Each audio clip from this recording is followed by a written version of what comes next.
Você já parou pra se perguntar o que o Mac Picanha, o Whopper Costela e o kit gay ou a mamadeira de piroca têm em comum? É o que eu vou tentar responder nesse vídeo de hoje.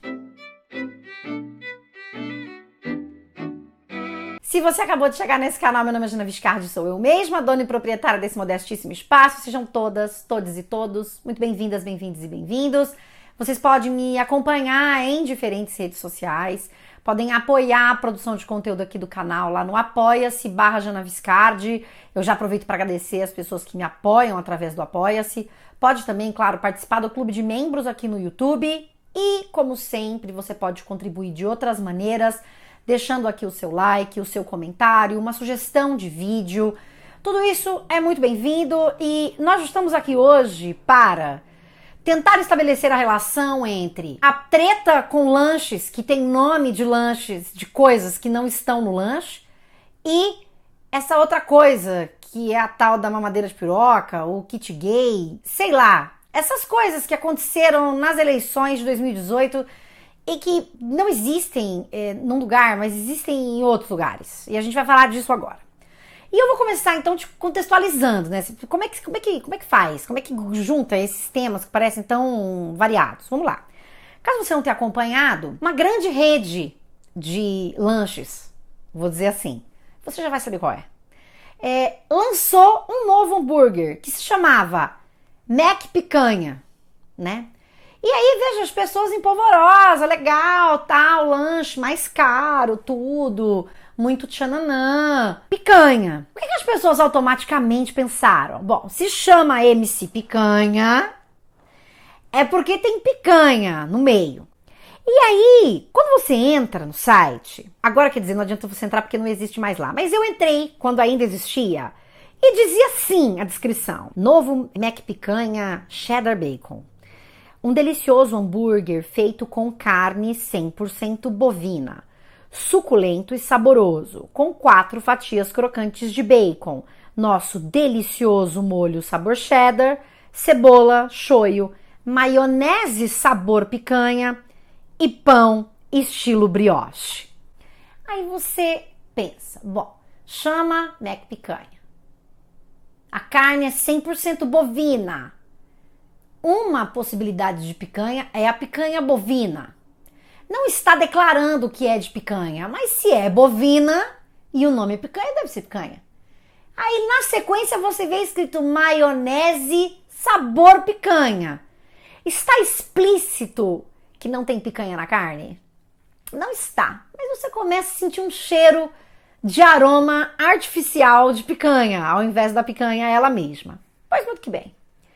Eis que o alvoroço surgido dessa situação fez com que a empresa, que eu ia dizer o nome, mas decidi que não vou dizer, se retratasse publicamente, pedisse lá desculpas de alguma maneira, dizendo que não esperava que as pessoas se confundissem, não queria causar confusão nas pessoas e tal, e tirasse o hambúrguer de circulação. Dias depois, uma outra rede muito grande, que tem um lanche que carrega o nome Costela, o Whopper Costela, também foi questionada. Será que tem costela? Você acha que tem costela? E aí as pessoas de novo ficaram empolvorosas. Como é que a coisa chama Whopper Costela, mas não tem costela? Sabe? E aí é que entra a linguística. Eu sei, você achou que a gente ia entrar no universo da culinária, da gastronomia, mas não, a linguística está nessa conversa. A manifestação das pessoas, a maneira como esses sentidos foram sendo negociados, o que significa picanha para a marca, para os marqueteiros que fizeram a campanha, ou seja lá o que for, e a maneira como as pessoas se indignaram diante disso me fez pensar num fenômeno, num processo estudado pela linguística que se chama a referenciação. Eu acho que eu já falei dele aqui algumas outras vezes, né? Que dito de grossíssimo modo tem a ver com a maneira como a gente chama as coisas. E como uma dada coisa vai tendo vários nomes, várias formas de ser chamada ao longo de uma interação. É interessante, esse é um tema bem importante para a linguística, porque muitas vezes quando a gente fala de uma língua, da experiência usando uma língua no mundo, muitas vezes as pessoas entendem que uma língua ela é o espelho direto da realidade, sabe? Como se houvesse vamos falar de um jeito mais bonito, uma correspondência direta entre as palavras e as coisas que estão no mundo. Essa é uma maneira de ver as coisas, mas dentro e fora da linguística, também, sei lá, na filosofia e em outras áreas, essa não é a única maneira de ver as coisas. E quando vai estudar referenciação dentro da linguística textual, uma das possibilidades interpretativas ou de entendimento de língua e de dar nome para as coisas no mundo é que, na verdade, essa correspondência não é direta entre as palavras e as coisas. Que é possível nomear uma mesma coisa de diferentes formas. E que algo que era nomeado, era chamado de uma dada coisa num dado momento, passa a ser chamado de outro num outro momento. E que mesmo num mesmo momento da história, uma mesma coisa vai ser chamada, então, de maneiras diferentes. É possível, por exemplo, que num dado momento da história, um determinado político, um presidente, seja chamado de mito por uns, mas seja chamado de fascista por muitos outros. É possível que ao longo da história um ditador seja chamado num dado momento de ditador. Posteriormente, pode ser que essa mesma figura, reconhecidamente marcado como um ditador, passe a ser chamado de herói. Talvez você conheça essas histórias aqui do Brasil mesmo. Isso nos mostra que essas nomeações podem ir mudando, ora ao longo do tempo, ou mesmo num momento específico do tempo, de acordo com as negociações de sentido que vão ser feitas entre dados atores sociais e o mundo que está aí. Então o mundo, veja, ele não é algo que está pronto e que você simplesmente reflete esse mundo pronto. Interpretações vão sendo elaboradas e esses sentidos então podem ir se transformando, essas nomeações podem ir mudando ao longo do tempo. Tá, Jana, você tá dizendo isso tudo e o que tem Mac picanha e o Whopper costela com isso? Quando você nomeia um lanche de Mac picanha, é claro que a primeira coisa que as pessoas vão pensar é que é um lanche de picanha. Quando você lê a descrição desse lanche, como eu fiz aqui para vocês, você pode ficar na dúvida se é mesmo carne picanha, se a carne é picanha ou não. Você sabe que a carne é bovina. Mas lá adiante vai estar dizendo que é uma maionese sabor picanha. Isso é suficiente para você entender que esse lanche não tem picanha na composição, mas apenas uma maionese que imita o sabor da picanha?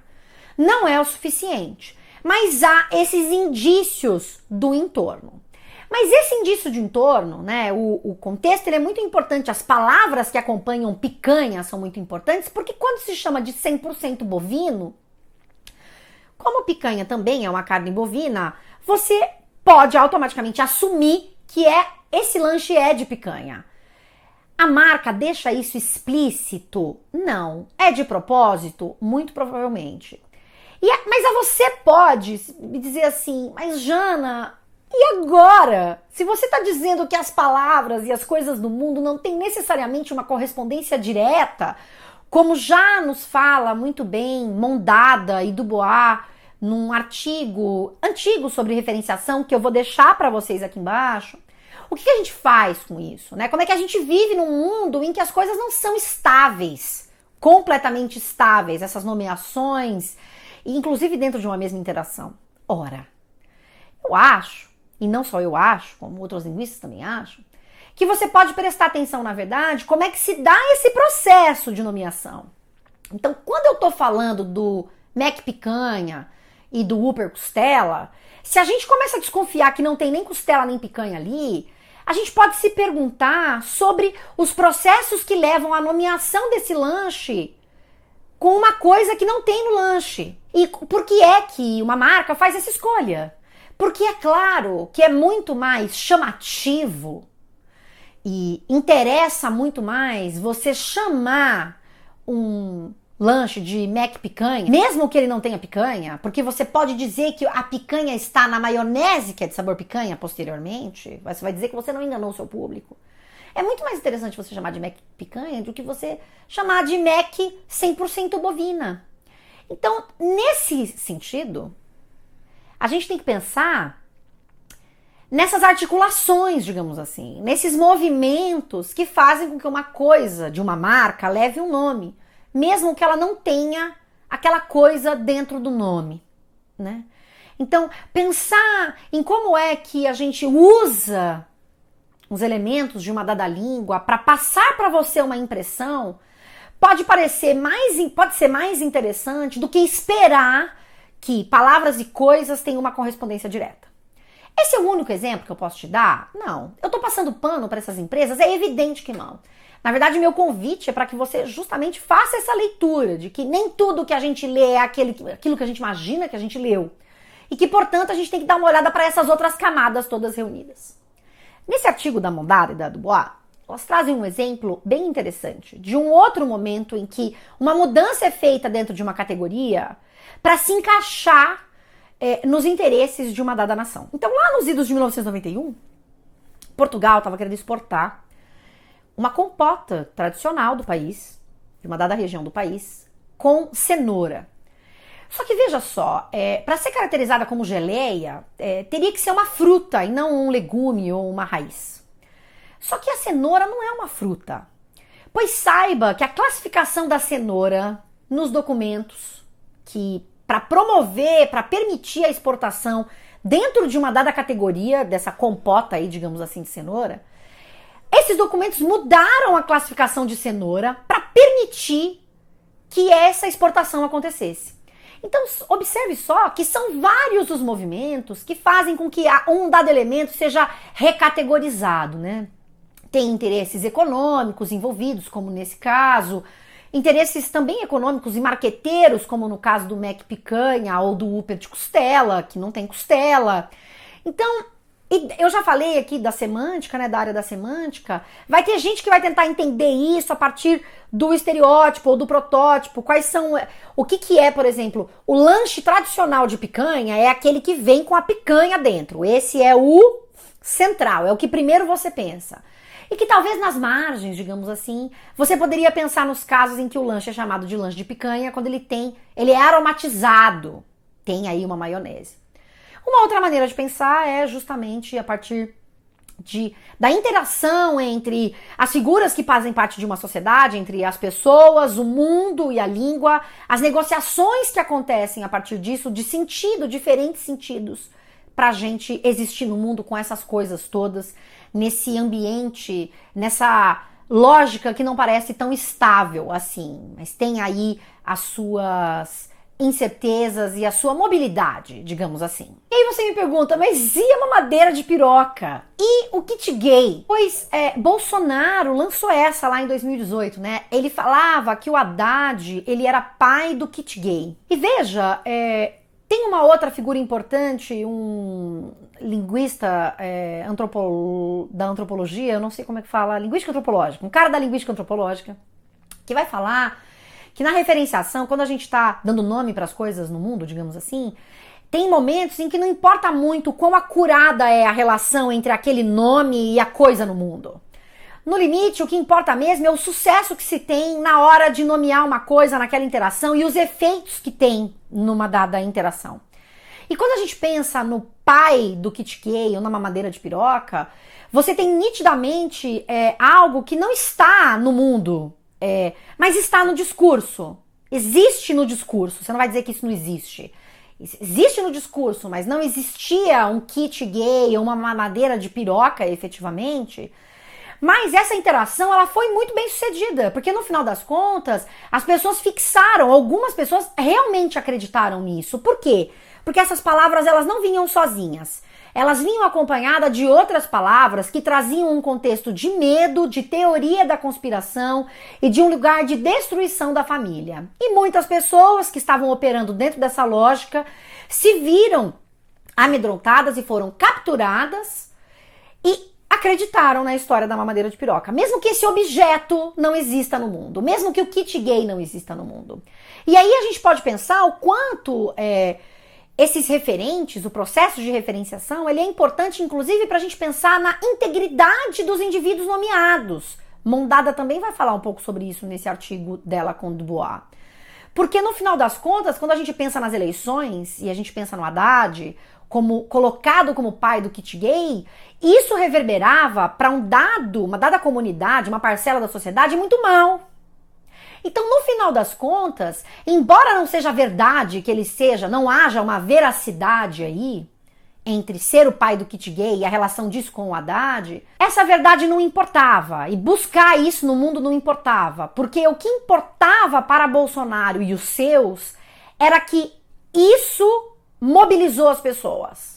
As pessoas acreditaram nesse discurso. Então veja como é interessante a gente pensar nesses processos e o quanto é interessante a gente pensar que eles são negociados mesmo. Não é uma categoria, um objeto que existe ou algo que existe a priori no mundo, mas algo que vai sendo negociado no mundo.